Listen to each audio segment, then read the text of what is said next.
नमस्कार दोस्तों, आप सभी का स्वागत है हमारे YouTube channel the Tarun Tomar show में। तो चलिए वीडियो शुरू करते हैं। हेलो। 2-3 पैकेट सिगरेट ऊपर के ले आओ कहते हुए रागिनी के नौकर ने फोन काट दिया। सिगरेट वाला डरते डरते उस बदनाम मोनालिसा हवेली में आया। चारों तरफ अजीब सा सन्नाटा था, तभी सामने से एक बुजुर्ग खांसता हुआ आया। वो घर का नौकर था शायद, उसने पैसे दिए और ले लिया उससे सिगरेट। सिगरेट वाले की आंखें हवेली के चारों तरफ रागिनी मल्होत्रा को ढूंढ रही थी, और ढूंढे भी क्यों ना, आखिर 4 दशकों से वो सबके दिल पर राज भी तो कर रही थी। काफी खूबसूरत और हसीन अदाकारा थी, पूरे भारत के कई लड़कों का ख्वाब थी। इसके पीछे कितनी अदाकारा आई और गई, पर यह है कि दिन पर दिन जवान दिखती थी। अभी तो एक पिक्चर आई थी जिसमें इसने बहुत से लड़कों की रात की नींद उड़ा दिए थी। इंडस्ट्री की सारी हीरोइनें जलती थी रागिनी से, कुछ एक को शक भी होता था, पर आजकल टेक्निक भी तो इतने आगे है। प्लास्टिक सर्जरी, डिपिगमेंटेशन और क्या क्या, जिससे सालों तक जवान दिख सकते हैं। आखिर पैसा बोलता है भाई। रागिनी का एक अक्षत राज था बॉलीवुड पर, वो बुढ़ी ही नहीं होती थी। क्या है, पैसे मिल गए ना, अब निकलो यहाँ से, बुढ़ा डपटा। सिगरेट वाला हल्के से दौड़ते हुए बाहर चला गया। अगल बगल के सब लोगों को पता था रागिनी अकेले उस घर में रहती थी। रात को बस वॉचमैन रहता था मेन गेट पर। सारे नौकर चाकर अपने घर जाकर फिर सुबह वापस आ जाते थे। रागिनी की 3 शादियां हो चुकी थी। एक किसी से अभी कुछ साल पहले ही शादी तोड़ी थी। पहले और दूसरे पति ने तो सुसाइड कर लिया। तीसरा पति भी इंडस्ट्री का अच्छा हीरो था, पर अब वो मानसिक विकृत सा बस शराब के नशे में डूबा रहता था। तीनों से उसे कोई संतान ना थी। बहुत लोग कहते रागिनी मांगलिक है इसलिए ऐसा होता है। इधर अगले कुछ महीनों से इंडस्ट्री के बेहद ही सुंदर हीरो अंजन कपूर से इसके अफेयर के चर्चे शुमार पर थे। खबर यहाँ तक थी कि दोनों शादी भी करने वाले थे। अंजन कपूर को रागिनी का सारा इतिहास पता था, पर परवाना शमा से कहाँ दूर रह पाता है। लड़के खींचे चले आते थे इसकी खूबसूरती से इसकी ओर। अंजन की एक गर्लफ्रेंड थी इंडस्ट्री में, करुणा भट्ट लोग कहते हैं। रागिनी के चक्कर में आकर ही अंजन ने करुणा से ब्रेकअप किया था।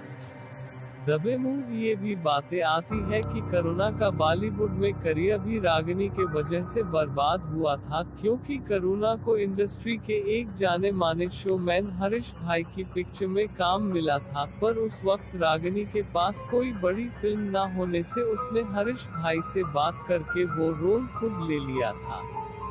अब अंजन के भी जाने के बाद करुणा टूट चुकी थी। उसने मन में सोचा वो रागिनी के घर जाकर उससे इस बारे में बात करेगी, पर करुणा अंदर जाती कैसे। उस मोनालिसा हवेली में बहुत गिने चुने लोग जाते थे, और करुणा को तो रागिनी के वॉचमैन तक जानते थे। उसका घुसना तो मुश्किल था। हा हा हा हा हा हा। तुम चिंता मत करो, उस बेचारे को तो ये भी नहीं पता कि मेरे गर्भ में उसका बच्चा पल रहा है। वैसे भी तुमने जो वायदा किया था उसके मुताबिक ये मेरे बच्चे की आखिरी बलि होगी। उसके बाद मैं तुम्हें दूसरे के बच्चों की बलि दे सकती हूँ, जो काफी आसान होगा मेरे लिए। उसके बाद मैं हरदम के लिए जवान हो जाऊंगी और रात में बुढ़ी भी नहीं होंगी। हा हा हा हा हा हा कहकर रागिनी नरभक्षियों जैसे हंसने लगती है। मानव बलि का प्यासा हूँ मैं, तुम मुझे खून दो, मैं तुम्हें जवानी दूंगा। हा हा हा हा हा हा।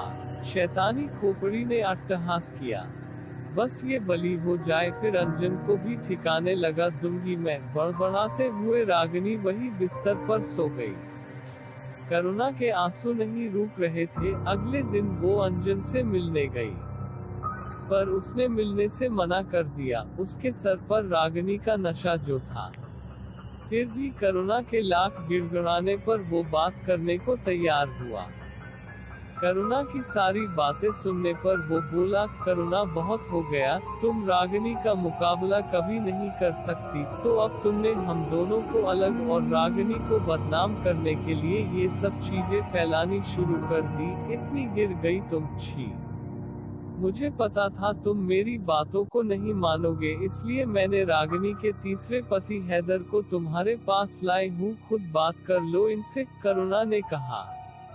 पर हम दोनों के शादी की बात करुणा को कैसे पता चली, ये तो बस मुझे और रागिनी को ही पता थी। दोनों ने अपने करियर पर असर के वजह से इस बात को अभी छुपाने का सोचा था। ये बॉलीवुड है भाई, हमारी सांस पर भी मीडिया की नजर होती है, हो सकता है कहीं से बात लीक हुई हो। जब तक करुणा हैदर को बुलाने गई, अंजन ने मन ही मन सोचा, अब इस पागल और बेवड़े से क्या बात करूं मैं, पर मैंने अगर इसको नहीं सुना तो करुणा रोज मेरा दिमाग खाने आ जाएगी। अंजन हैदर को देखकर मन में बड़बड़ा। हैदर आया और इस वक्त वो होश में था। हैदर हाथ जोड़ते हुए बोला, हम लोग आपका रिश्ता नहीं तोड़ना चाहते हैं, पर वो बहुत खतरनाक औरत है। आपको याद होगी मेरी फिल्म रंग बिरंगे फूल, उससे मैं कितने चर्चे में था। रागिनी मेरी हीरोइन थी उसमें, तभी से हम दोनों का अफेयर शुरू हुआ और शादी किया हम दोनों ने। पर शादी के बाद भी वो रात में अपने घर रहती थी और मैं अपने, क्योंकि उसकी शादी की यही शर्त थी। उसके गर्भ में मेरा बच्चा था। वो बोली थी एक बच्चा होने के बाद वो साथ आकर रहेगी। आखिर रागिनी अकेले मोनालिसा हवेली में रहती कैसे है, कहीं वो मुझे धोखा तो नहीं दे रही, मैंने मन में सोचा। हैदर ने गहरी सांस लेते हुए कहा। फिर मैंने हवेली के अंदर चुपके से जाकर देखा तो वही पाया जो करुणा ने आपको बताया था। पर अंतर बस इतना था, मुझे शैतानी खोपड़ी ने देख लिया था। रागिनी जैसे चाकू उठाकर मुझे मारने दौड़ी। मैं उसके पैरों पर गिर गया और कहा मुझे छोड़ दो। तभी शैतानी खोपड़ी से एक किरण निकली और मैं पागल सा हो गया। खोपड़ी ने कहा कि छोड़ दो इसे रागिनी, अब ये जिंदा रहकर भी हमारा कुछ नहीं बिगाड़ पाएगा। जब भी मैं ये राज किसी को बताना चाहता हूँ, मुझे हजारों शैतानी खोपड़ियाँ आसपास दिखने लगती हैं और मुझे तरह तरह से यातनाएं देती है। अगर मैं वक्त पर उस जगह से ना हटूं तो शायद वो मुझे मार भी देंगी। सेट पर कभी भी ये खोपड़ियाँ मुझे दिखने लगती थी। लोग सोचते मैं पागल हो गया हूँ। धीरे धीरे मुझे काम मिलना बंद हो गया और मैं तन्हाई में नशे का आदी हो गया। इस लड़की के आंखों में मुझे तुम्हारे लिए प्यार दिखा तो मैंने इसकी मदद की सोची और मैं अब ऐसी जिंदगी जीना भी नहीं चाहता हूँ, इसलिए तुम्हें बचाने आया गया, हैदर ने कहा। आज से तीसरे महीने की अमावस को ये बलि होगी, हो सके तो इस तबाही को रोक लो।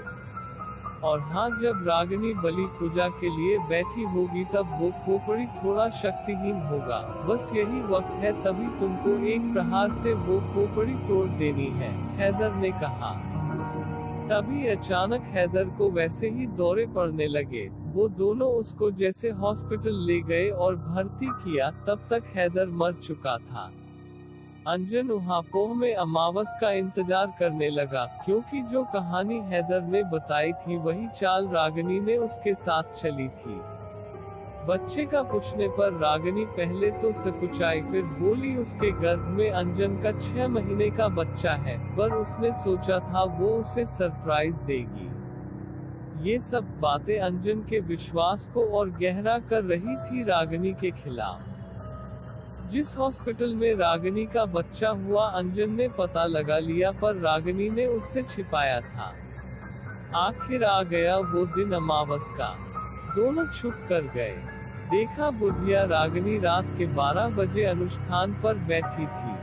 आंखें बंद कर कुछ मंत्र जप कर रही थी और पास उसका नवजात बच्चा पड़ा रो रहा था। उस बिलखते बच्चे को देखकर करुणा के अंदर की ममता जाग गई। उसने दौड़कर बच्चे को सीने से लगा लिया। तभी वो शैतानी खोपड़ी उड़कर आई और अंजना की आंखों को दांत से नोचकर निकाल दिया और जगह जगह चेहरे पर उसका मांस काटने लगा कि वो बच्चे को छोड़ दे।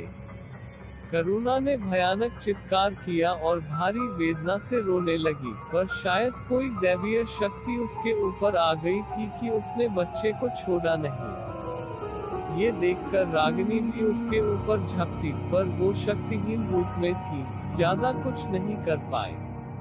तभी अचानक से आवाज आई, कड़ाक। खोपड़ी एक झटके में टूट गई थी अंजन के एक लाठी के वार से। रागिनी उठ के पागलों सी उस टूटे खोपड़ी के टुकड़ों को समेटने लगी और रोने लगी। उसको पता चल गया था अब वो हरदम के लिए इसी रूप में रह जाएगी। अंजन, करुणा और वो बच्चा अपने घर वापस आ गए थे। मोनालिसा हवेली से अब हरदम किसी बुढ़िया की चीख पुकार की आवाज आती थी। सब उसको भूतिया हवेली कहते थे। रागिनी रातों रात बॉलीवुड से गायब हो चुकी थी और कहाँ गायब हुई ये आज भी रहस्य थी दुनिया के लिए। करुणा अपने नाम के अनुरूप उस विकृत चेहरे के साथ ममता का सौंदर्य बिखेर रही थी और अब वो अंजन की बीवी थी।